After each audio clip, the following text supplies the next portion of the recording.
चलिए अब सुन लीजिए यार, ये आवाज़ भी कम हो गई यार, ये वाली आवाज़ थोड़ी सी बढ़ानी पड़ेगी। मेरी आवाज़, मेरी वाली आवाज़ कम हो गई। यस, चलिए है, चलिए बस अब मैं आपको ले चल रहा हूँ नए चैप्टर पे। और नए चैप्टर का बेसिक हम लोग आज स्टार्ट करेंगे। और चैप्टर का नाम लिखिए आप। चैप्टर का नाम है सबसे पहले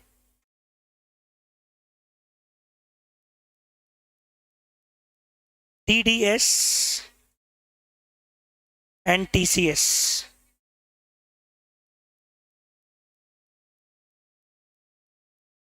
TDS एंड TCS।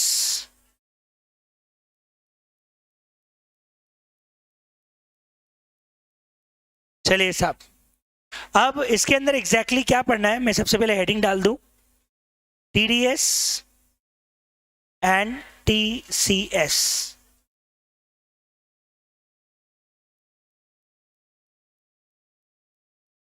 एक है सेक्शन 51 और एक है सेक्शन 52। दो सेक्शन है, एक है सेक्शन नंबर 51 और एक है सेक्शन 52।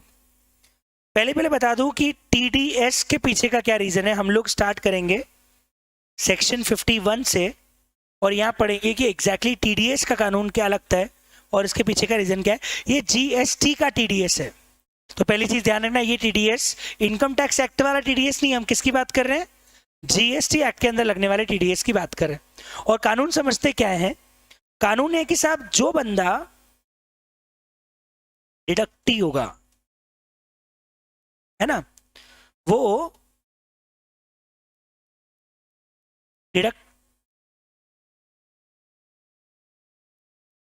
डिडक्टर को सर्विसेज दे रहा होगा और बदले में इनसे पैसा मांग रहा होगा। ठीक, मान लो इसने 1 लाख रुपए की सर्विसेज दी जिसके ऊपर 18% GST है, मतलब 1,18,000 रुपए, 1 लाख की जगह इसको 10 लाख कर देते हैं, 11,80,000 रुपए की सर्विसेज है। ठीक है, मैंने एक कॉन्ट्रैक्ट किया, उसके अंदर मुझे 10 लाख रुपए का काम करके देना है सामने वाले को, और उसके बदले में 18% की GST भी है, तो सामने वाला मुझे 11,80,000 रुपए पे करेगा। अब यहां पे TDS का कानून क्या बोलता है कि ये डिडक्टर 10 लाख का 2%, कितना, 2%, कितने का, 10 लाख का 2% काट के TDS GST वालों को जमा करा देगा। कितने रुपए, 20,000। कोई बात नहीं, वो 5 मिनट के लिए कहा दिमाग लगाऊंगा वापस। 10 लाख का 2% 20,000 रुपए में GST वालों को जमा करा दूंगा। इसमें एक ही रेट चलती है, 1% ईच एक्ट, तो 2 एक्ट का कितना हो जाएगा, 2%। मतलब वो 1% कैसे है, 1% का CGST है और 1% का SGST है। ऐसे करके ओवरऑल कितने परसेंट का TDS का रेट है, 2%। कोई बात नहीं ना, समझ में तो आ ही रहा है। 2% का TDS का रेट है, तो मतलब 2% TDS आपको काट के सरकार को जमा करा देना है। मतलब मेरे को सामने वाले को देने थे 11,80,000, 11,80,000 में से 20,000 रुपए में जमा करा दूंगा सरकार को, और इसको पेमेंट पता है कितना करूंगा, 11,60,000 का। कितने का पेमेंट करूंगा इसको, 11,60,000 का। ये 11,60,000 में से सेल रिकॉर्ड कर लेगा 10 लाख की, और इसको GST पे करना रहेगा 180। इसमें से कितना इसके पास कैश में पड़ा होगा GST पे करने के लिए, 1, और 20,000 रुपए TDS के क्रेडिट से पे कर देगा।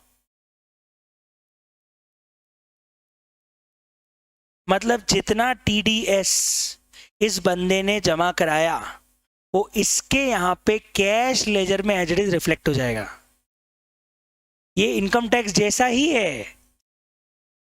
इनकम टैक्स में भी जब रिटर्न भरते हैं तो टीडीएस का कटा हुआ पैसा वापस सरकार को देना नहीं होता है, वो टीडीएस का पैसा एडवांस टैक्स मान लिया जाता है।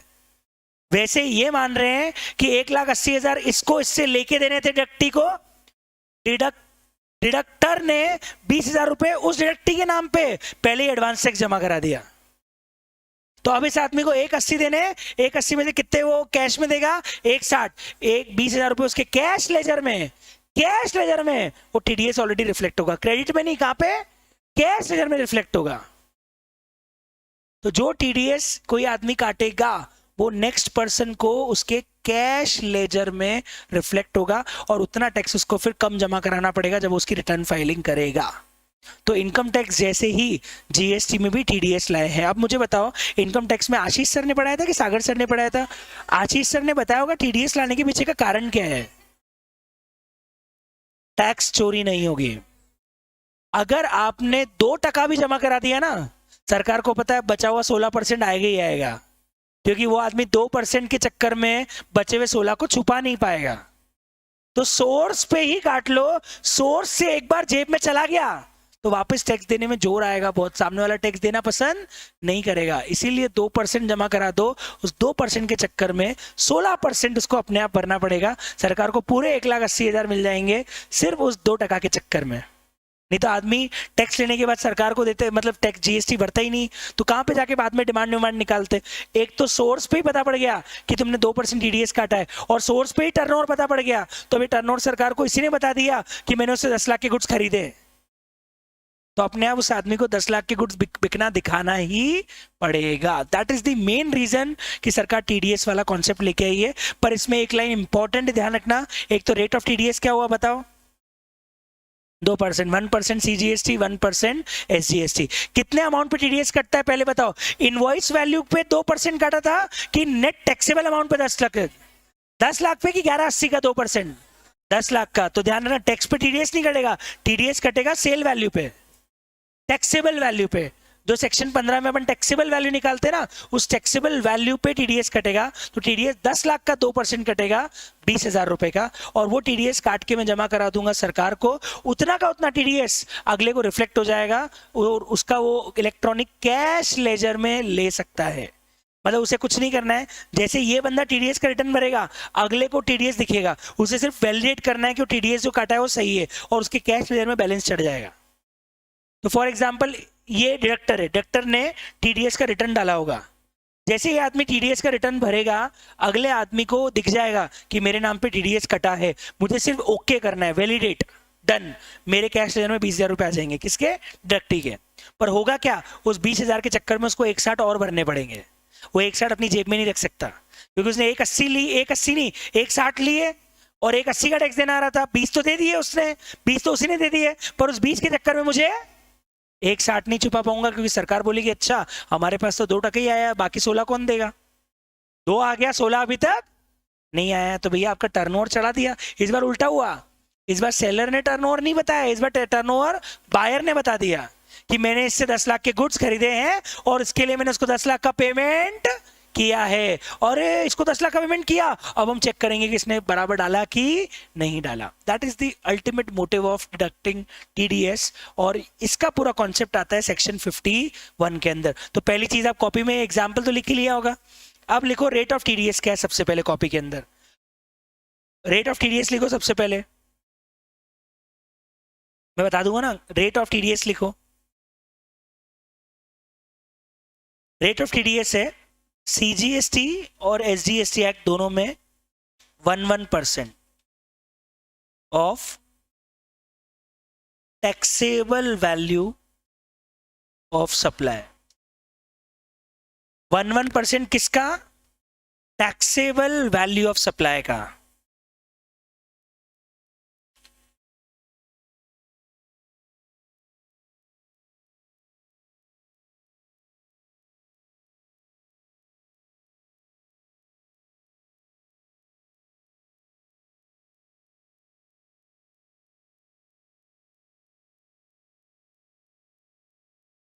इसका 1% है, वापस बताना, टैक्सेबल वैल्यू ऑफ सप्लाई का।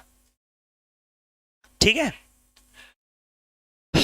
अब ये B2B B2C अब मैं बताऊंगा। एक्चुअली टीडीएस के प्रोविजन सब केस में लगते ही नहीं है, एग्जैक्टली किस केस में लगते हैं वो सारी बातें करेंगे अपन कल। तो कल के लेक्चर में हमारा टीडीएस टीसीएस खत्म हो जाएगा, छोटा सा ही टॉपिक है। और कल ही हुआ तो हम एक और टॉपिक जो लास्ट बचा है वो चालू कर देंगे, अकाउंट्स और रिकॉर्ड्स, वो भी बहुत छोटा सा घटिया सा टॉपिक है। तो मेरा तो मानना है नेक्स्ट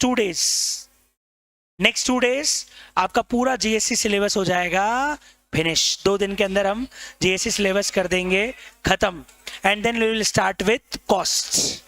चलिए मिलते हैं कल।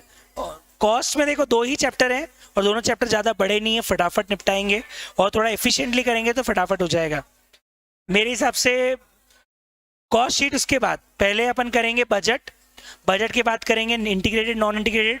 उसके बाद जिन लोगों का कॉस्ट शीट छूट गया है उनका फिर कॉस्ट शीट तो बहुत फटाफट करा दूंगा, अब बिल्कुल टाइम नहीं लगेगा। फरवरी में दोनों चैप्टर मोस्टली हो जाएंगे, 2 हो जाएंगे, बजट और वो तो हो जाएगा। फिर कॉस्ट शीट के लिए 4 दिन एक्स्ट्रा ले लेना आप, ठीक है। चलिए, thank you so much, enjoy, good day, bye bye. ये शीट अपडेट कर देता हूँ मैं और कल मैं आपको इसके